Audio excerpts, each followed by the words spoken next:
Welcome to the Religious Studies Podcast. We're diving deep today into how academics have studied religion over time. And don't worry, everything's been fact-checked by Bastian Freiburg.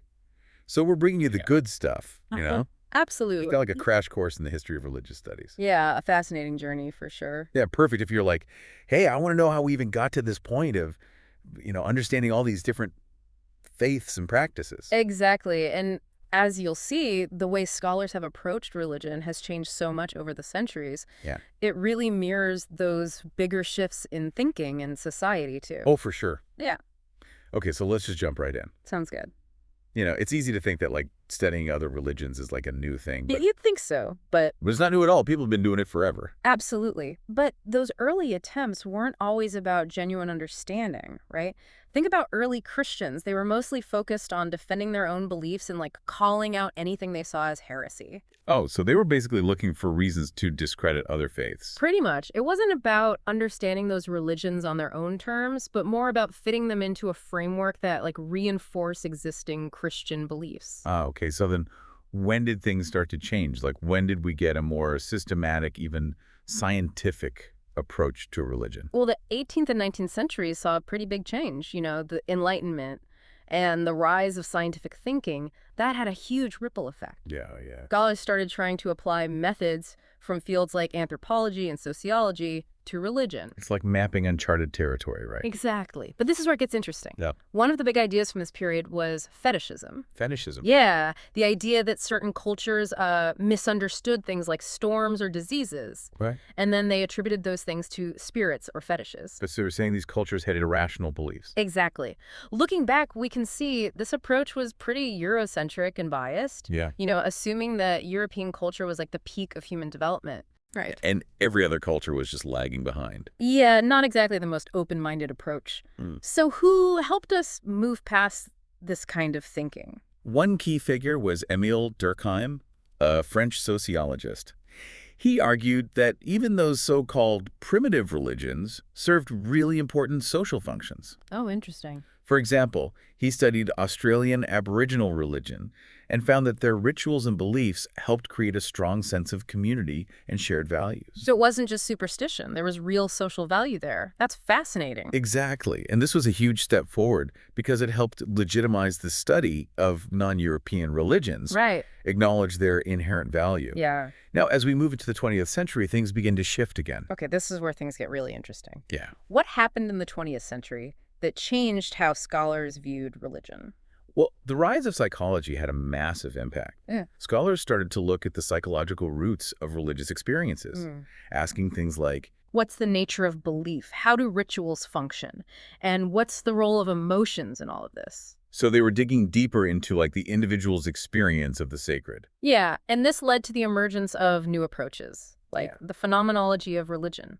Can you break that down for me? What exactly is phenomenology? It's a way of studying religion that focuses on describing those religious experiences, as they appear to the believer, Okay. without trying to reduce them to like simple explanations. Got it. Imagine trying to understand a rain dance, not by analyzing its practical purpose, but by focusing on how it makes the participants feel, how it makes them feel connected to nature and their ancestors. I see. That's phenomenology in action. Yeah, I never thought about it that way.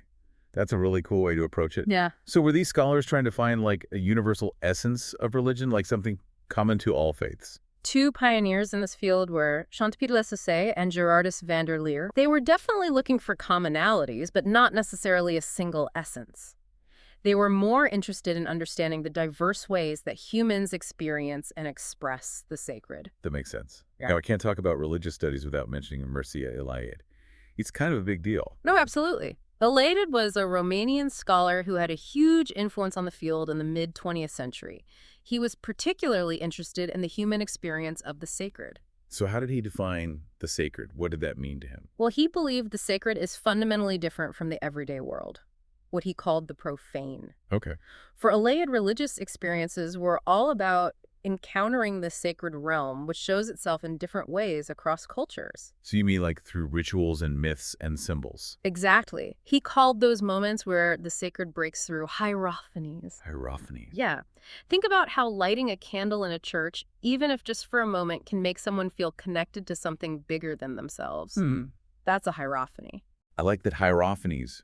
So he was saying these hierophanies help humans connect with something larger than themselves, find meaning in a world that can feel chaotic. Precisely. And that's just the beginning. From those early attempts to categorize other faiths to the search for the essence of the sacred traction, the study of religion has gone through some fascinating transformations. Yeah, it's really amazing to see how much the field has evolved. It really has. And it's crazy to think this journey is far from over. Oh, yeah. New approaches and perspectives are constantly emerging, changing our understanding of this complex human phenomenon. That's what makes it so exciting. There's always something new to discover. So as we wrap up our deep dive into the history of religious studies, what are some key takeaways for our listeners? Well, first, I think it's important to remember there's no single right way to study religion. Different approaches, whether it's historical, sociological, psychological, or phenomenological, they all offer unique and valuable perspectives. It's like having different lenses to view the same object. Yeah, I like that analogy. Each lens reveals something different. Exactly. And it's so important to be aware of the biases and assumptions that can shape our understanding. As we've seen, those early scholars often projected their own cultural values onto the religions they studied. It's a good reminder to always be critical of our own perspectives and be open to different ways of seeing the world. Absolutely. And ultimately, I think it's important to remember that the study of religion is about understanding the human experience. Religions are created by humans, shaped by human societies, and reflect our deepest hopes, fears, and longings. It's like a mirror reflecting back our shared humanity in all its complexity and beauty. Beautifully put. Now, before we move on, I wanted to highlight something really interesting that came up in the sources you shared. There was a fascinating shift in how scholars approached classifying religious phenomena. Oh, right. They talked about how those early attempts at categorization were often based on pretty flawed criteria. Like, just because two cultures both have rituals involving fire doesn't mean those rituals have the same meaning or function. Exactly. Scholars like Chantepie de la Saussaye and Gerardus Wanderloo recognized the limitations of those simplistic classifications. They argued that to really understand a religious practice, you need to move beyond its outward form and delve into its deeper meaning for the believer. So it's not just about what people do, but why they do it. Exactly. And this shift in focus was huge for the development of religious studies. It paved the way for a more nuanced and empathetic understanding of different faith traditions. Speaking of empathy, the sources also mentioned Mircea Eliade's critiques of earlier theories that relied too heavily on psychological explanations for religious experience. Yes. Eliade felt that reducing religious phenomena to purely psychological factors ignored the unique ways in which humans experienced sacred mission. He wasn't dismissing psychology entirely, but he advocated for a more holistic approach that acknowledges the complexity and depth of religious experience. So instead of saying this belief is simply a way of coping with the fear of death, he'd say this belief reflects a deep human longing for meaning and connection with something bigger than ourselves. Exactly. And that's a key takeaway for anyone studying religion.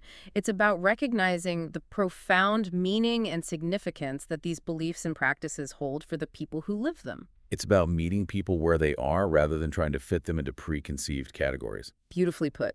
Okay, so we've covered a lot of ground in this deep dive. We've traced the evolution of religious studies through different eras and perspectives, from those early attempts to categorize others to the search for the essence of the sacred. It's been quite a journey, and it's important to remember that this journey is far from overcall.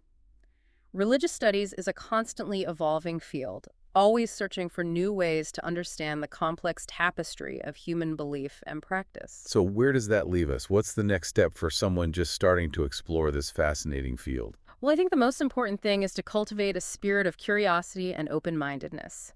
Be willing to step outside your comfort zone and encounter different beliefs and practices with respect and empathy. It's about embracing the mystery and wonder that lie at the heart of human spirituality. Beautifully said. As we've explored these different approaches to understanding religion, one thing that strikes me is how much our own personal experiences can shape our perspectives. Oh, absolutely. We all come to this with our own backgrounds and biases. Mm. I remember when I first started studying religion. Wait, hold on. You have a personal story about this. I do. It's actually kind of funny now that I think about it. I was taking this Intro to Religious Studies course in college, and we were reading about all these different rituals from around the world. And to be honest, at first, a lot of it just seemed strange and even a little silly to me.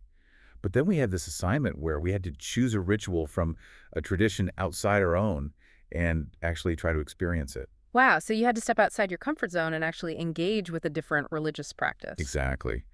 And I was kind of dreading it, to be honest. Yeah. I ended up choosing a Buddhist meditation practice I'd never meditated before, and the whole thing seemed really foreign to me. Mhm. But I went to this meditation center, sat down with a group of people, and we just breathed. And you know what? It was amazing. What surprised you about it? I went in expecting it to be about emptying my mind, but it was actually the opposite. It was about paying attention to my thoughts and feelings without judgment.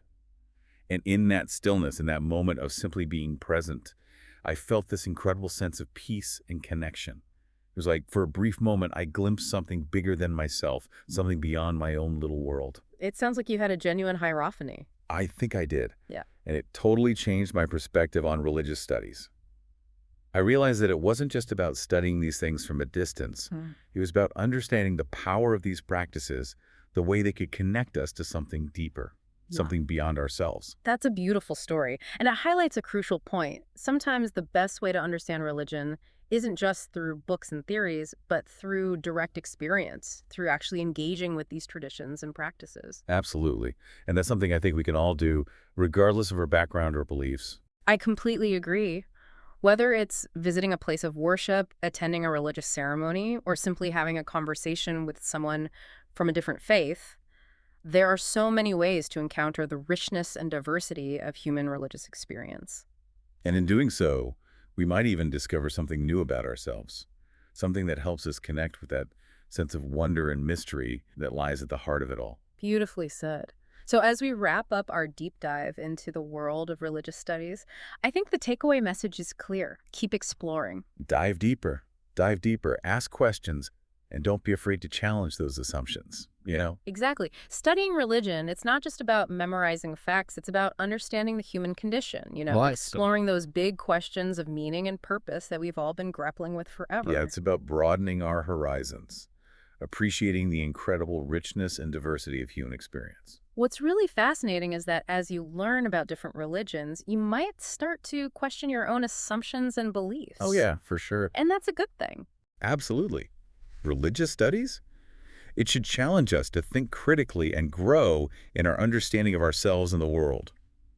As we've been talking about all of this, it's made me think about something. Oh, Well, we've talked about how scholars have tried to define the sacred and how it shows up in different cultures. yeah. But what about those in-between spaces? The everyday moments that don't fit neatly into religious categories? You mean like those times when you feel a sense of awe or wonder, even if you're not in a religious setting? Exactly. Could those moments hold a kind of hidden sacredness? Yeah. A subtle whisper of the transcendent that we often miss? That's a really interesting thought. Maybe the sacred isn't just limited to temples and scriptures, Right. but it's like woven into every aspect of our lives, waiting to be discovered in the most ordinary places. I love that. It's a reminder to pay attention, be present, find the extraordinary in the ordinary. Yeah, exactly. And that, I think, is the true gift of religious studies. It opens our eyes to the wonder and mystery that's all around us. It invites us to see the world in a whole new way. It's like we're all on this grand adventure, exploring this vast landscape of belief and experience. Who knows what we might find? So true. Well, I think that's a perfect note to end on. Thanks for joining us on this journey through religious studies. We hope it sparked your curiosity and inspired you to keep exploring. And until next time, keep seeking, keep questioning, and keep diving deeper into this fascinating world of religion. Thanks for listening. It really is like an adventure. It is. And the coolest thing is, you don't have to be a scholar to go on this adventure. Right. Anyone can explore the world of religion. Exactly. You can visit different places of worship. Yeah, talk to people from different faiths. Read those sacred texts. There's so many ways to learn and grow. Absolutely. And in doing so, you might discover something new about yourself. Totally. Like maybe a deeper connection to your own beliefs or even a newfound respect for other traditions. It's all about opening your mind and heart to the richness of human experience. Yeah. Couldn't have said it better myself. Well, that's it for our deep dive into religious studies today. It's been a fascinating journey. I hope everyone listening feels inspired to keep learning and exploring. Me too. And remember, there's a whole world of wonder out there just waiting to be discovered. So go out there and discover it. Thanks for joining us. Until next time.